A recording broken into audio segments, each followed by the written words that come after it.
Hello friends, आप सभी का इस चैनल में बहुत बहुत स्वागत है। कल हमने फोटोसिंथेसिस पढ़ाया था, आज हम उसी को कंटिन्यू करेंगे। ये अपनी वीडियो मैंने बताया था कि 2 पार्ट्स में कंप्लीट होगी। कल हमने जैसा कि बताया था कि फोटोसिंथेसिस जो होती है वो 2 स्टेप्स में कंप्लीट होती है, लाइट रिएक्शन और डार्क रिएक्शन। कल हमने लाइट रिएक्शन के बारे में बता दिया था कि PS1 और PS2 में कैसे इलेक्ट्रॉन का ट्रांसफ़र होता है, और आज हम डार्क रिएक्शन के बारे में पढ़ेंगे। तो सबसे पहले हम बेसिक सा समझेंगे कि क्या होती है, मतलब लाइट रिएक्शन और डार्क रिएक्शन। इससे हम थोड़ा सा समझेंगे, फिर इसके बाद बताएंगे। तो ये हमारी क्या है कि हम इसको एक पत्ती मान लेते हैं, ठीक है। पत्ती के अंदर ये मेसोफिल सेल है और ये हमारा क्लोरोप्लास्ट है, ठीक है। क्या है ये हमारा क्लोरोप्लास्ट। यही हमने बताया था कि क्लोरोप्लास्ट में हमारी दोनों रिएक्शन चलती हैं। ये हमारी कौन सी रिएक्शन है, लाइट रिएक्शन, और ये हमारी कौन सी है, डार्क रिएक्शन।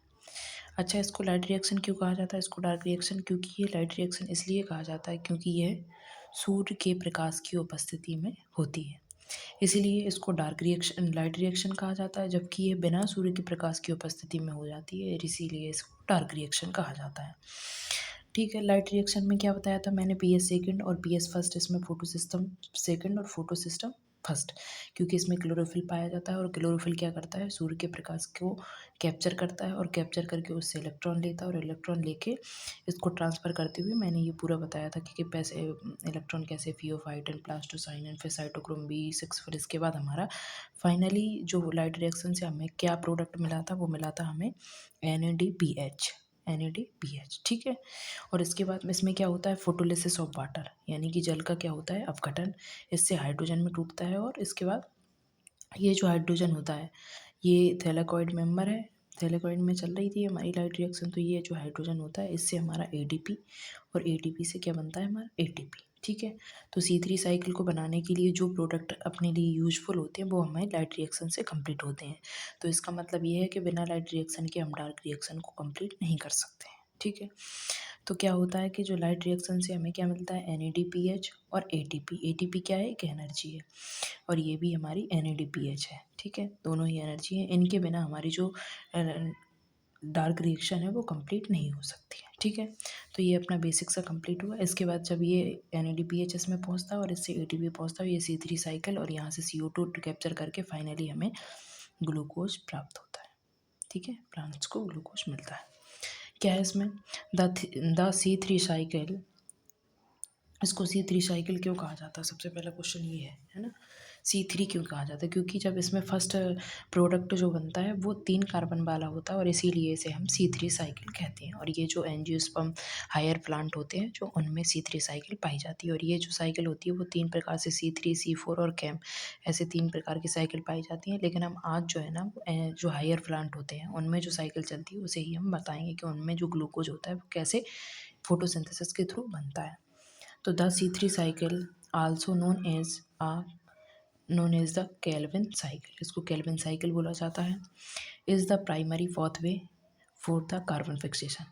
यह कार्बन फिक्सेशन का प्राइमरी मतलब फर्स्ट पाथवे है, pathway for the carbon fixation in the photosynthesis. मतलब कि फोटोसिंथेसिस की क्रिया में सबसे पहला जो कार्बन को फिक्स करने वाला पाथवे यही होता है।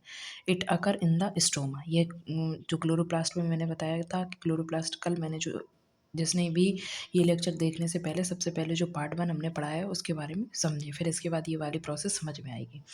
तो मैंने बताया था कि कार्बन के वो क्लोरोप्लास्ट में क्या पाया जाता है, थैलेकॉइड मेम्ब्रेन, थैलेकॉइड पाए जाते हैं grana.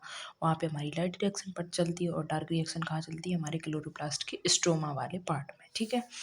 It is called off the dark reaction क्योंकि ये सनलाइट के एब्सेंस में होती है। ये हमारा हो गया C3 साइकिल, ठीक है। ये बेसिक हमें समझ में आ गया कि पहले हम लाइट रिएक्शन पढ़ेंगे और इसके बाद हम डार्क रिएक्शन पढ़ेंगे। इसकी खोज किसने की थी, मेल्विन कॉल्वन ने। मेल्विन और केल्विन इनने खोज की थी, और इसीलिए इसी के आधार पर इसका नाम जो है वो केल्विन साइकिल कहा जाता है। इन्होंने जो खोज करी थी वो किस प्लांट्स में की थी, तो इन्होंने एल्गल में जो होती है, एल्गी जो होती हैं उसमें फोटोसिंथेसिस को समझाया था, ठीक है। तो अब अपन C3 साइकिल में चलते हैं कि C3 साइकिल जो होती है वो कैसे चलती है अपनी, ठीक है। तो यहाँ से क्या अपन को मिल गया, CO2, क्या मिल गया, CO2। और यहाँ से क्या क्या मिल गया अपन को, NADPH चाहिए था, और ATP, क्योंकि साइकिल चलाने के लिए ATP चाहिए होता है।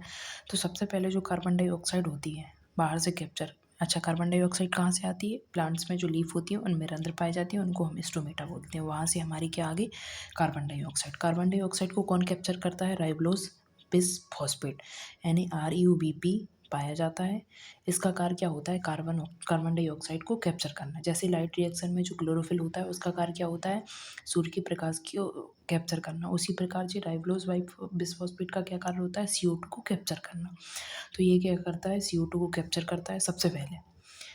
ठीक है, ये कितने कार्बन का बना हुआ होता है? 5 कार्बन कंपाउंड। ठीक है, जैसे ही ये इससे मिलता है तो ये सबसे पहले जो बनाता है वो 3 फॉस्फोग्लिसरिक एसिड। क्या बनाता है? 3 फॉस्फोग्लिसरिक एसिड। बहुत बहुत very very very important cycle है ये। हर एग्जाम में आती है, 10th में, 12th में, नीट में, मतलब हर कॉम्पिटेटिव का जो भी बच्चा बायोलॉजी का पेपर दे रहा है, ये C3 cycle it's a very very important. ठीक है, तो सबसे पहले CO2 को कैप्चर किसने किया? RUBP ने। ठीक है, RUBP ने कैप्चर किया और इसके बाद क्या बना दिया प्रोडक्ट हमारा? 3 फॉस्फोग्लिसरिक एसिड। क्या बना दिया? 3 फॉस्फोग्लिसरिक एसिड। यानी ये कितने कार्बन का है? 3 कार्बन का। कितने कार्बन का है? 3 कार्बन का। और इसीलिए इसे हम C3 साइकिल कहते हैं, क्योंकि इसका फर्स्ट जो प्रोडक्ट होता है वो क्या बनता है? फर्स्ट प्रोडक्ट हमारा जो बनता है वो 3 कार्बन वाला बनता है और इसीलिए इसे हम C3 साइकिल बोलते हैं। तो अच्छा, इसके कितने मॉलिक्यूल बने? 2। कितने? 2। ठीक है, 2 मॉलिक्यूल बने, 3 के 2 बने। ठीक है, तो कितने हो गए हमारे पास? टोटल 6 कार्बन हो गए। ठीक है, और इसके बाद इससे जो ATP आ रही थी अपनी लाइट रिएक्शन से, वो ATP ली इसने और टू NADPH। इसके बाद 3 फॉस्फोग्लिसरिक एसिड, इसका क्या होता है? रिडक्शन। और रिडक्शन के बाद क्या बनता है? 3 ग्लिसरल्डिहाइड 3 फॉस्फेट। यानी कि जो ग्लिसरिक एसिड होता है वो काय में चेंज होता है? ग्लिसरल्डिहाइड में।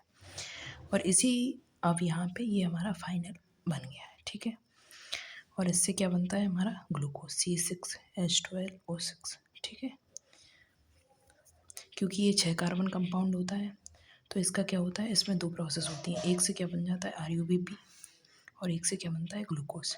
क्योंकि इसमें फर्स्ट जो एक साइकिल चली उसमें 6 कार्बन हुआ, तो राइबोलोज जो है वो 5 कार्बन वाला है, तो एक 5 कार्बन यहाँ चले गए और 1 कार्बन यहाँ। तो इसीलिए ये जो C3 साइकिल होती है वो कितने टाइम चलती है? 6 टाइम, यानी 6 बार चलती है, तब जाके जो ग्लूकोज का मॉलिक्यूल है वो हमारा बन के तैयार होता है। ठीक है, तो ये हमारी C3 साइकिल कंप्लीट हुई और इससे हमारा क्या बन गया? Finally glucose. आज के लिए इतना ही, कल फिर मिलते हैं अगले नए सेशन।